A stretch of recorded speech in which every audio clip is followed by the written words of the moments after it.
En primer lugar, pido permiso a las energías de cada uno de ustedes, los que están aquí presentes. Pido permiso a sus energías porque cada uno de ustedes tiene dentro de su ser sabiduría y conocimientos.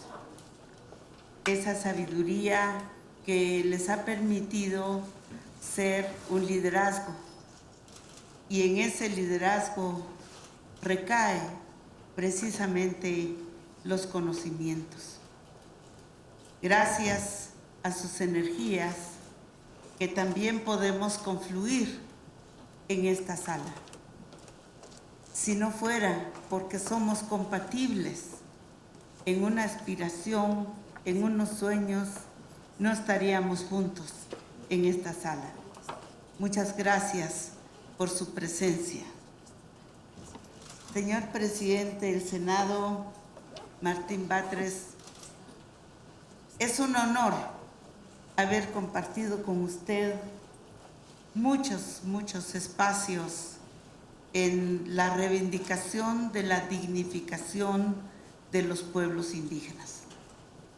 Desde los acuerdos de San Andrés Larraíncer, usted ha caminado por este sendero, por este viaje en el tiempo, porque lo único que hacemos es dejar una huella para las futuras generaciones, para que ellos tengan con qué armarse de valor para defender su dignidad.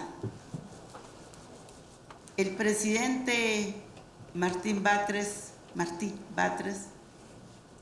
tuvimos la suerte de coincidir en algunos espacios y conversamos sobre la necesidad, en primer lugar, de hacer algunas iniciativas que fueran modelo, que fuera un paradigma, que fuera algo que trascendiera desde aquí, en el corazón de México, para el corazón de la humanidad.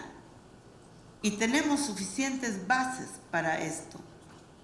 En primer lugar, yo tuve la suerte de conocer al doctor Martínez Báez en el año 82, que era el experto independiente de México en las Naciones Unidas, donde se dio origen al grupo de trabajo sobre poblaciones indígenas. Y en aquellos años, pues yo comprendía menos la dimensión de las instituciones internacionales, las relaciones multilaterales.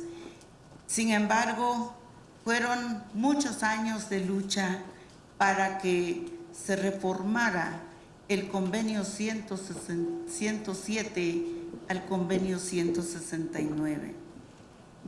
En esa reforma logramos avanzar un poco más en la legislación de los derechos de los pueblos indígenas. Dimos origen precisamente al convenio 169. Pero posteriormente también logramos instaurar en el Concierto de las Naciones los decenios internacionales de los pueblos indígenas.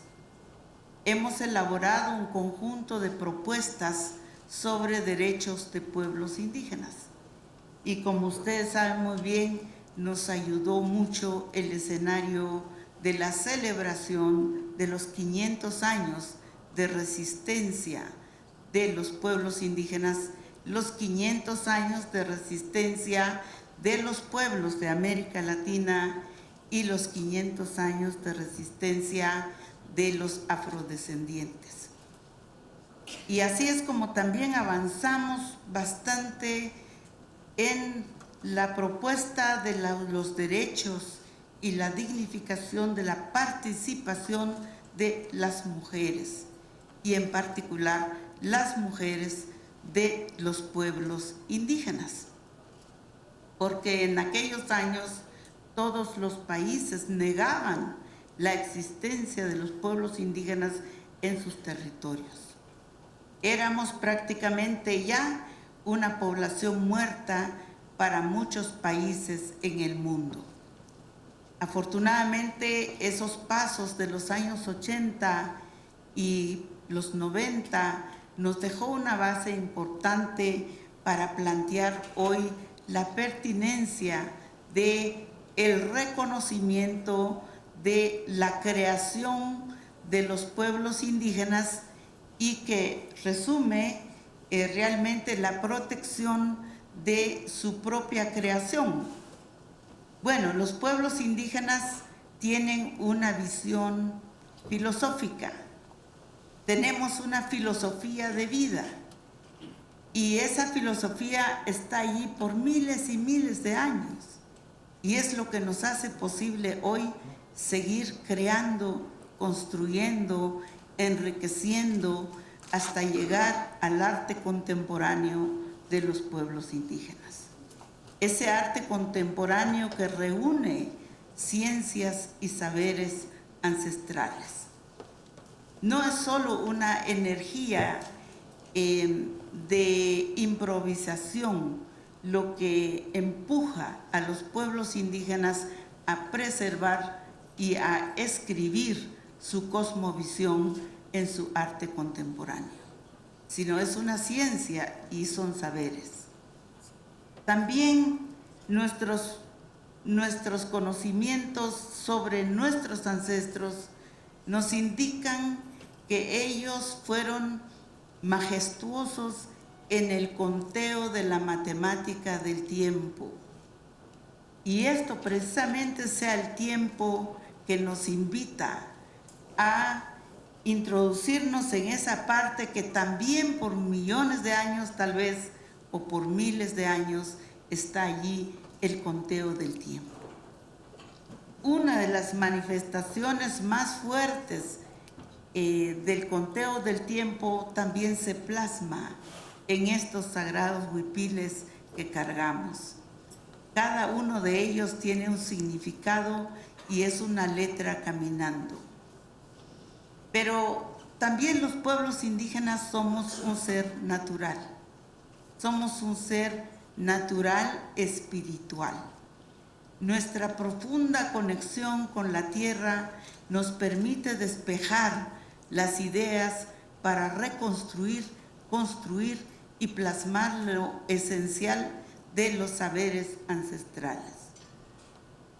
Entonces, hacer una definición de las bellas artes de los pueblos indígenas nos permite una dosis de humildad, porque si queremos solamente copiar las definiciones, quizá vamos a avanzar un poquito más, pero quizá no vamos a crear realmente una alternativa que va un poco más profundo y que puede ser un ejemplo o una necesidad de ilustración para otras naciones del planeta, especialmente nuestro continente, porque aquí en el continente aún habemos solamente en Mesoamérica se calcula 30 millones de pueblos indígenas, pero aquí en México hay más de 18 millones y una buena parte está concentrado también en el concepto mesoamericano.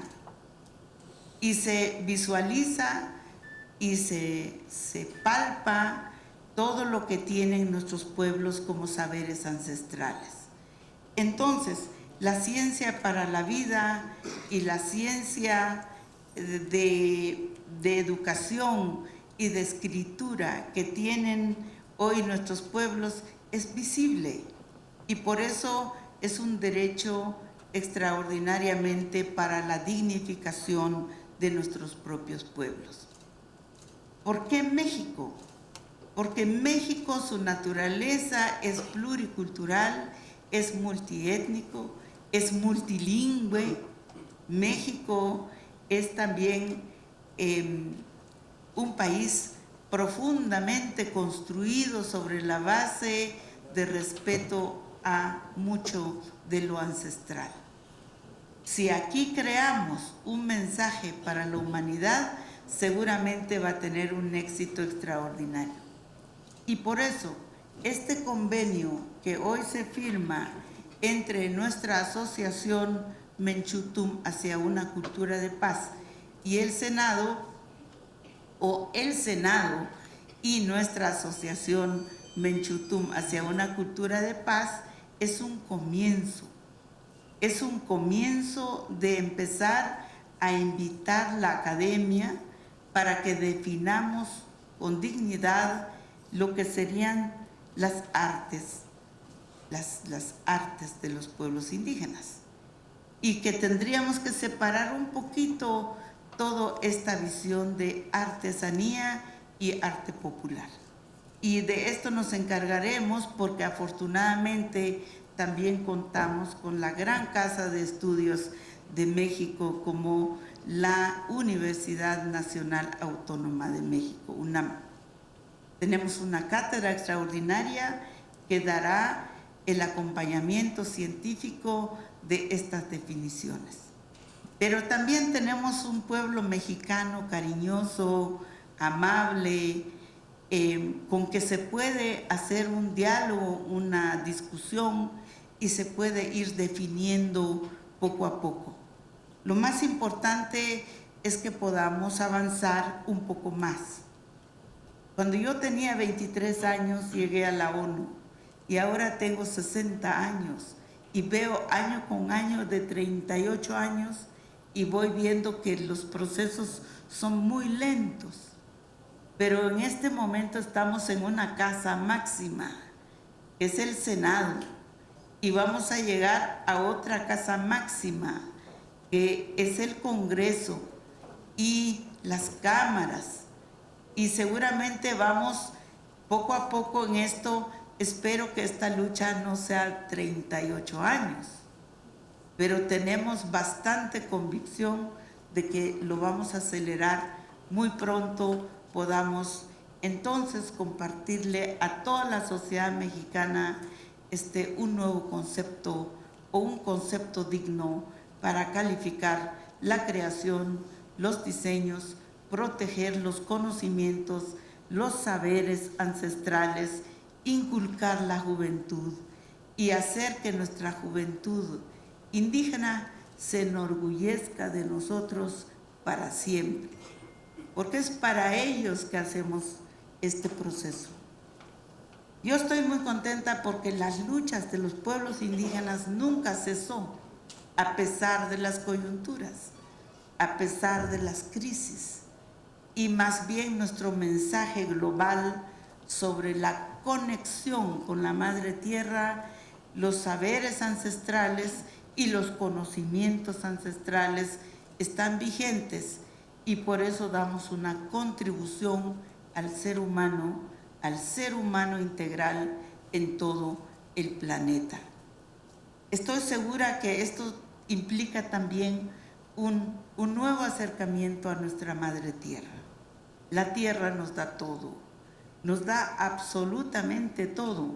Y eso es lo que hace que los pueblos indígenas pues construyen, crean y defienden lo que construyen. Enseñan, porque muchos de nosotros no